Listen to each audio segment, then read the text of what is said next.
আমরা আমাদের দেশনেত্রী বেগম খালেদা জিয়ার সুস্বাস্থ্যের জন্য দোয়া করব। আমরা আমাদের ভারপ্রাপ্ত চেয়ারম্যান জনাব তারেক রহমানের মঙ্গলের জন্য দোয়া করব এবং সর্বশেষ আমাদের মহাসচিব জনাব ফখরুল ইসলাম আলমগীর সাহেবের জন্য দোয়া করব, যিনি ব্যাংককে আছেন এই মুহূর্তে, যাতে সুস্থ হয়ে আমাদের মাঝে ফিরে আসেন। এখানে দীর্ঘ বক্তব্য আপনারা শুনেছেন, চমৎকার সব বক্তব্য।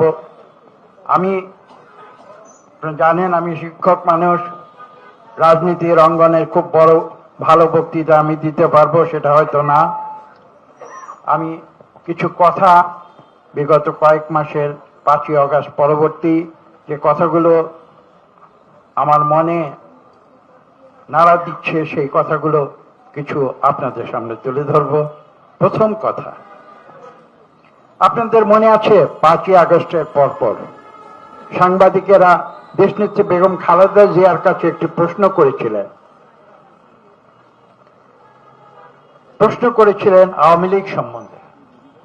তারা যে দীর্ঘ 15 বছর জুলুম, নির্যাতন, অত্যাচার করেছেন সে সম্বন্ধে প্রশ্নটি ছিল। আশা করি আপনাদের মনে আছে। আমি আপনাদের স্মরণ করিয়ে দিতে চাই দেশনেত্রী বেগম খালেদা জিয়া কি উত্তর দিয়েছিল। এখানেই তার শ্রেষ্ঠত্ব, এখানেই তিনি প্রমাণ করেছিলেন যে তিনি সত্যিকার অর্থে একজন রাষ্ট্রনায়ক, এবং তিনি উত্তর দিয়েছিলেন রাষ্ট্রনায়কের মতো। তিনি প্রমাণ করেছিলেন যে বিএনপি কোন রাজনীতি করে না, যে রাজনীতি প্রতিহিংসার, সেই রাজনীতি বিএনপি করে না। আমাদের দেশনেত্রী তার কথার মাধ্যমে সেদিন সেটা প্রমাণ করে দিয়েছে। অত্যন্ত গুরুত্বপূর্ণ একটি বিষয়, গুরুত্বপূর্ণ বিশেষ করে এই কারণে যে আমরা বিগত 15 বছর যে হিংসাত্মক কার্যকলাপ দেখেছি আওয়ামী লীগের কাছ থেকে।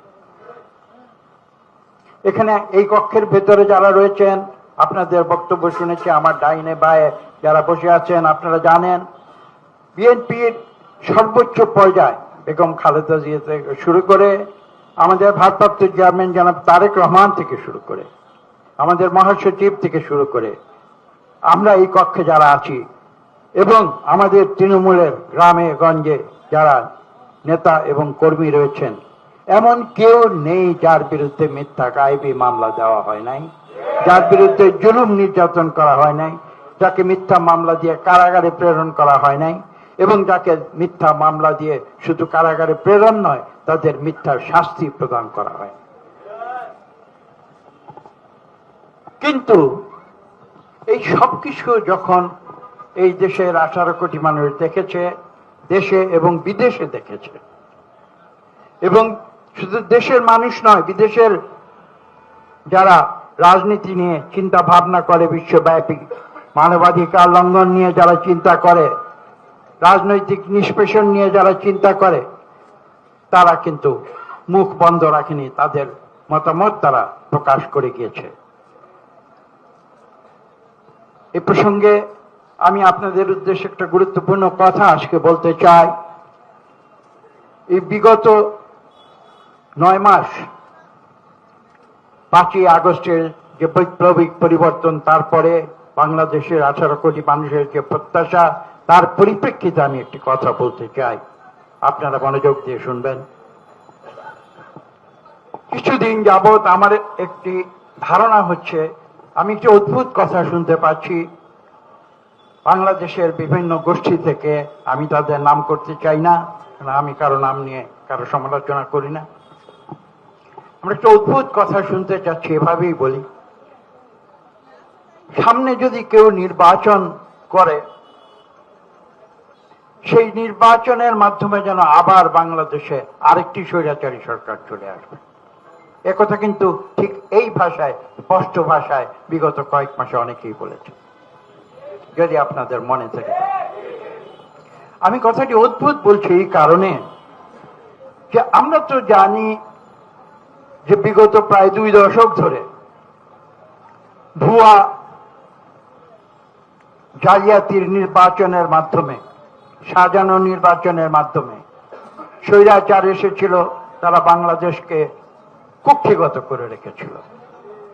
তাহলে কি আজকে যারা এই কথা বলছে তারা কি আসলে আগামীতে আরেকটি সেরকম জালিয়াতির নির্বাচনই করতে চায়, যে নির্বাচনের মাধ্যমে স্বৈরাচারী সরকারের আছে?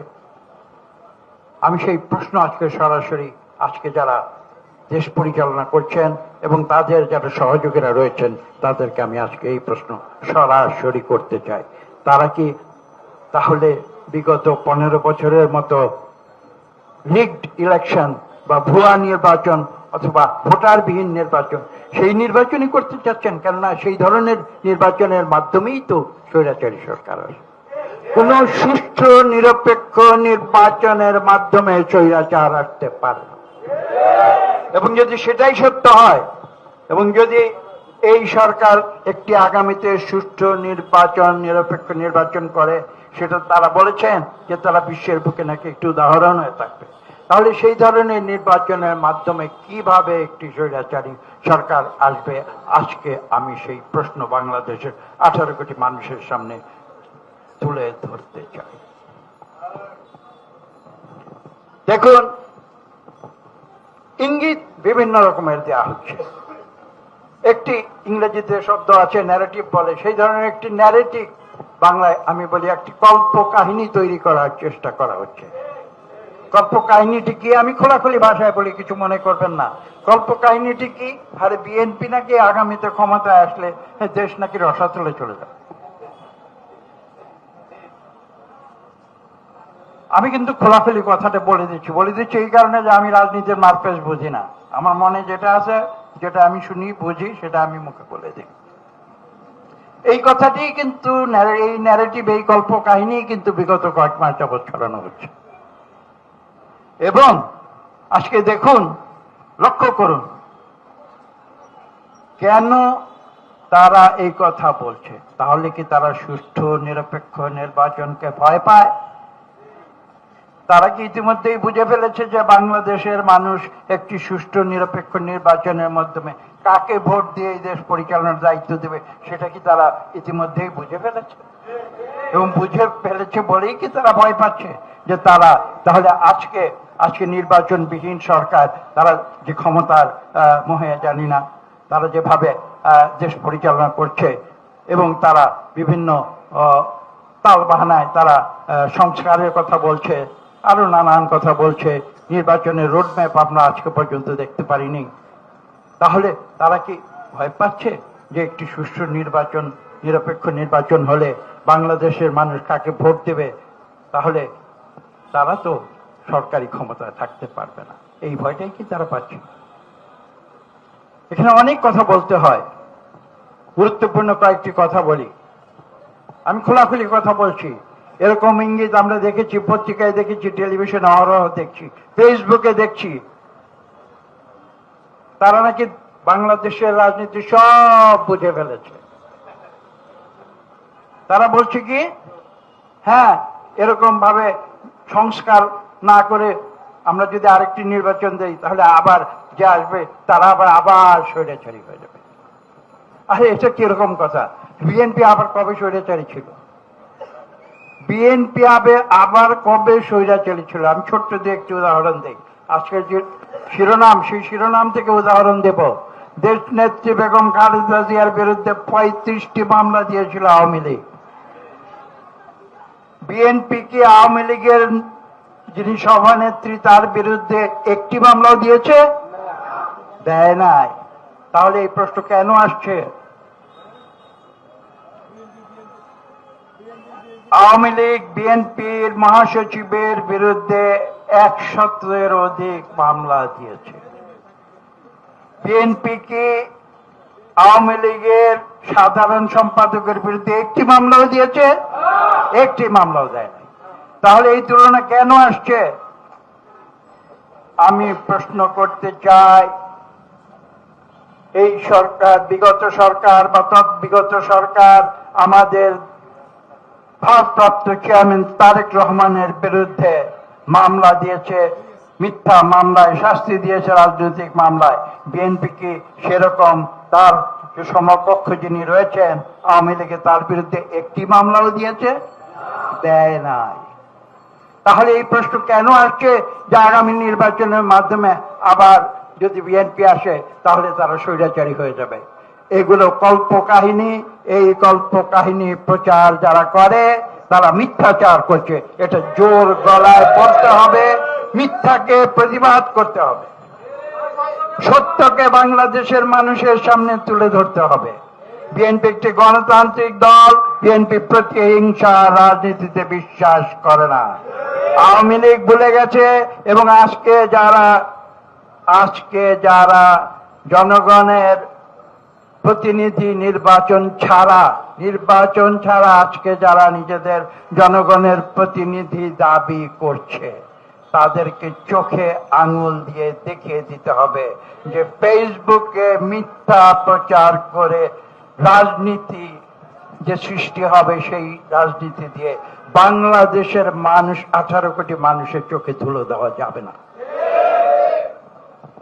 এবং সে কারণেই আমরা গণতন্ত্রে বিশ্বাস করি বলে, আমরা উদার রাজনীতিতে বিশ্বাস করি বলে আমরা একটি সুষ্ঠু নিরপেক্ষ নির্বাচন চাই। আমাদের বুক, আমাদের হৃদয় পরিষ্কার। সেই সুষ্ঠু নির্বাচনে যদি আজকের ছাত্র দল বা নাগরিক দল অথবা আজকে যারা অন্তর্বর্তীকালীন সরকার তারা যদি নির্বাচিত হন, আমি সর্বপ্রথম তাদের স্যালুট জানাবো। আমরা গণতন্ত্রে বিশ্বাস করি, কিন্তু তারা জানে যে একটি সুষ্ঠু নিরপেক্ষ নির্বাচনে বাংলাদেশের জনগণ কখনো তাদের বিজয়ী করবে না। বক্তব্য আমি দীর্ঘ করতে চাই না,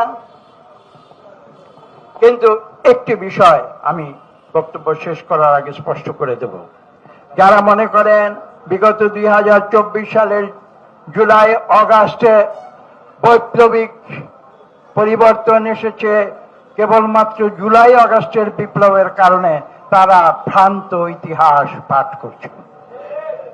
তারা জানেন না 2024 জুলাই আগস্টে বাংলাদেশে যে বৈপ্লবিক পরিবর্তন এসেছে তার ভিত্তি সৃষ্টি করেছে বিএনপি সহ বাংলাদেশের সব গণতান্ত্রিক দল বিগত 15 বছরে তাদের আত্মদানের মাধ্যমে।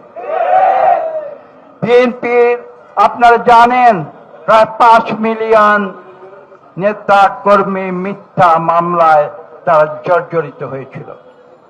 বিএনপির নেতা কর্মীদের বিরুদ্ধে সর্বোচ্চ পর্যায় থেকে সর্বনিম্ন পর্যায় পর্যন্ত 1 লক্ষ মিথ্যা আজগুবি গায়েবী মামলা দেওয়া হয়েছিল। আমরা জানি অত্যাচার নির্যাতন কি জিনিস, কিন্তু আমরা অন্যকে সেই অত্যাচার নির্যাতন করি না। আজকে যারা বড় বড় কথা ভুলে গেছে তারা বিএনপির আদর্শ সম্বন্ধে তারা অজ্ঞ। আমাদের শহীদ প্রেসিডেন্ট জিয়া রহমান বিএনপির প্রতিষ্ঠাতা সভাপতি, যিনি স্বাধীনতার ঘোষক ছিলেন শুধু নয়, যিনি বাংলাদেশকে বিশ্বের বুকে অনন্য উচ্চতায় নিয়ে গিয়েছিলেন, তিনি স্পষ্ট ভাষায় বলেছিলেন ব্যক্তির চেয়ে দল বড়, দলের চেয়ে দেশ বড়। আমরা সেই আদর্শে বিশ্বাস করে আমরা রাজনীতি করি। আমরা দেশনেত্রী বেগম খালেদা জিয়ার যে আপোষহীনতার রাজনীতি করি। আমরা আমাদের ভারপ্রাপ্ত চেয়ারম্যান জনাব তারেক রহমানের যে পরিশ্রম, যিনি বিগত প্রায় 1 দশক ধরে এই বাংলাদেশে যে বৈপ্লবিক পরিবর্তন হয়েছে তার পটভূমি যিনি সৃষ্টি করেছেন, আমরা সেই রাজনীতি করি। আমরা মানুষের জন্য রাজনীতি করি। কাজে কোনো ভ্রান্ত ভুল ধারণা, গল্প গুজব, ফেসবুক ফেক নিউজ দিয়ে বাংলাদেশের 18 কোটি মানুষকে বিভ্রান্ত করতে কেউ পারবে না। আমরা ইনশাআল্লাহ যে গণতন্ত্রের জন্য বাংলাদেশ সৃষ্টি হয়েছিল, দেশনেত্রী বেগম খালেদা জিয়ার নেতৃত্বে, জনাব তারেক রহমানের নেতৃত্বে, আমরা বাংলাদেশের 18 কোটি মানুষকে আমরা সেই গণতন্ত্র পুনরায় উপহার দেব। এই প্রত্যাশা ব্যক্ত করে আজকে এখানে দোয়া মাহফিল হবে। দোয়া মাহফিলে আপনি দোয়া করবেন আমাদের দেশ নেত্রীকে যেন আল্লাহ সম্পূর্ণ সুস্থ করে দেন, আমাদের জনাব তারেক রহমান সাহেবকে সম্পূর্ণ সুস্থ করে দেন, আমাদের মহাসচিবকে সুস্থ করে দেন।